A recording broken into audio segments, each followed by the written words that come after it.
Just outside Lafayette in northeast Indiana rises a well-tended monument dedicated to the fallen soldiers of the Battle of Tippecanoe. At this pastoral site, on November 7, 1811, a territorial militia under the command of a future President of the United States, William Henry Harrison, fought one of the most significant and bloody battles in American frontier history. No battle more decided the fate of Native Americans and U.S. westward expansion. In 1803, President Thomas Jefferson told Harrison that once the Indians were taught to farm, they will perceive how useless to them are their extensive forests, and will be willing to pair them off from time to time in exchange for necessaries for their farms and families. To promote this disposition to exchange lands, which they have to spare and we want, we shall push our trading houses and be glad to see the good and influential individuals among them run into debt, because we observe that when these debts get beyond what the individuals can pay, they become willing to lop them off by a succession of lands. By 1810, Harrison bought over 120 million acres from the Indians. Once owned, the federal government sent out survey teams. It was with the surveyor's compass and chain that the Western movement began. By the fall of 1807, the territory covered by the surveyors stretched from the western border of Pennsylvania to the Mississippi River on the western border of Illinois. 3 future states, Ohio, Indiana, and Illinois, had been surveyed, and Americans were crossing the Appalachians in great numbers. They entered the area north of the Ohio River, clearing the land for farms and towns. The families who settled here shared the American vision that would become known 40 years later as Manifest Destiny, and which produced an ever-increasing flow of pioneers, pushing the frontier and Indians ever westward. In response to this white encroachment, a Shawnee Indian chief, Tecumseh, attempted to unify his people in defense of their lands. Intelligent, courageous, and humane, he is regarded as one of the greatest native leaders of the pioneer era.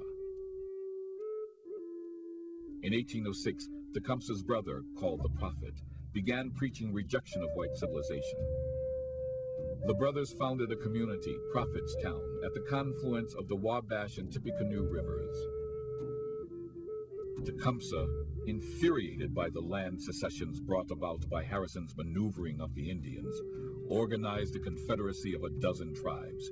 He told other tribal leaders, "One stick can be easily broken, but a bundle of sticks cannot. Let us halt this invading horde of people and their soldiers. Let us reclaim the land and the way of our ancestors." He advanced the position that land was the common property of all the tribes. "Sell our lands," he asked. "Why not sell the air, the clouds, and the great sea?" When Tecumseh declared the 1809 sale of 3 million acres in Indiana and Illinois invalid, raids began on outlying settlements. In September 1811, Tecumseh visited Harrison in Vincennes, Kentucky, on a trip south. He tried to assure Harrison that there was nothing to be afraid of from the Indians. But after he left, the governor put out a call for troops to move up the Wabash River to Prophetstown. Harrison wrote to the Secretary of War, "Tecumseh is now upon the last round to put a finishing stroke to his work.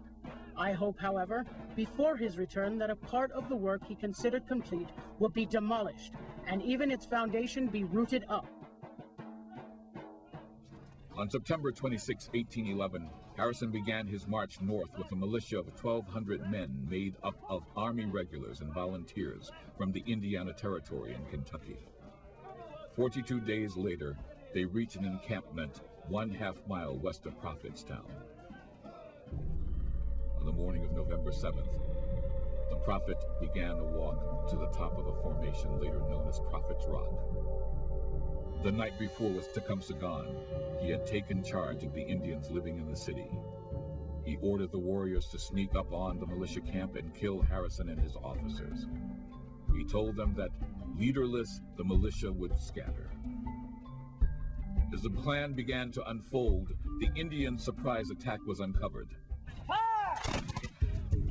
A bloody, ferocious battle ensued with many deaths and wounded on both sides. Later, Harrison wrote about the battle. The bark was flying from the trees. The Indians had the best powder and bullets, as well as bow and arrow. At the southern end of the battlefield, the Indian took his last stand. Harrison and his officers were not killed, and the troops did not disperse as the prophet had foretold. This caused the Indians to retreat. One day later, Harrison's soldiers burned Prophet's town to the ground. The battle marked the end of the tribal Confederacy, and with it, any hope of thwarting the white man's inevitable expansion west. In retrospect, it was the Indians' last chance to be a partner in the new nation.